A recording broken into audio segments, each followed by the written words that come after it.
Imaginez-vous, vous creusez un trou dans la plage. Vous faites du jardinage quand soudain vous tombez sur quoi? Un trésor. Eh bien, il faut savoir que certains sont devenus des véritables spécialistes et c'est même devenu pour eux un véritable hobby, la chasse au trésor. Ils s'équipent comme des aventuriers, ils partent à la recherche de pièces de valeur. François Louis a voulu savoir comment ça se passait. Regardez. Aujourd'hui, je teste pour vous chasseur de trésors. Avec cet appareil, un détecteur de métaux, je peux trouver jusqu'à 30 cm de profondeur, des clés, une vieille canette ou des monnaies anciennes. Nous sommes à Bray, dans le Limbourg, au milieu d'une centaine de détectoristes de métaux. Le champ n'a pas été choisi tout à fait par hasard. La voie qu'on voit ici, c'est une ancienne rue romaine. Il y a toujours beaucoup de chances à trouver des artefacts romains. Ici, depuis des milliers d'années, les habitants, mais aussi les voyageurs ou les armées de passage, sèment des objets en métal, témoins de l'histoire, la grande et la petite. Een lepel, muntjes. De meeste muntjes dat wij vinden, die zijn amper leesbaar.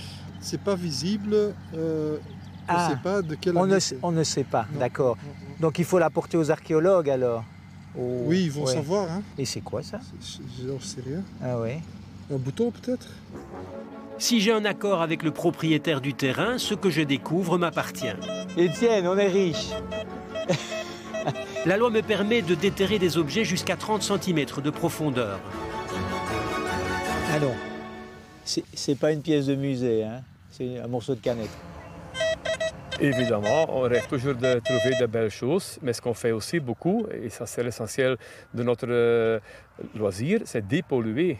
Moi je ramasse minimum 500 à 800 kilos de vieux métal par an, seulement en détectant. Et on a des milliers de détectoristes, ça fait beaucoup de tonnes de ferraille qui sortent des champs. La loi oblige aussi les détectoristes à déclarer leurs découvertes. À la fin de cette journée, ils présentent leurs métaux aux archéologues qui posent un premier diagnostic. Victor a déterré une pièce vraiment précieuse. Elle est en or et date du XVIe siècle. My first in my life. I've been searching for 10 years and this is the first time I find a gold coin. I don't know what the word is, maybe they can tell it, but... It's not important for you? No, for me it's not important. I'm not going to sell it, it's just for at home. Une telle pièce, cela peut s'échanger à plusieurs milliers d'euros sur des sites spécialisés. Les détectoristes sont pour la plupart des passionnés d'histoire, des collectionneurs, mais c'est une passion qui fait aussi un peu rêver. Car derrière ce petit signal sonore se cache peut-être un véritable trésor. Bon, moi je vous laisse, je continue, c'est peut-être mon jour de chance. Bon, quelques trésors, mais donc surtout des déchets. D'ailleurs, à propos de déchets, la semaine dernière, l'opération BWAP a permis de récolter 230 tonnes de déchets un petit peu partout en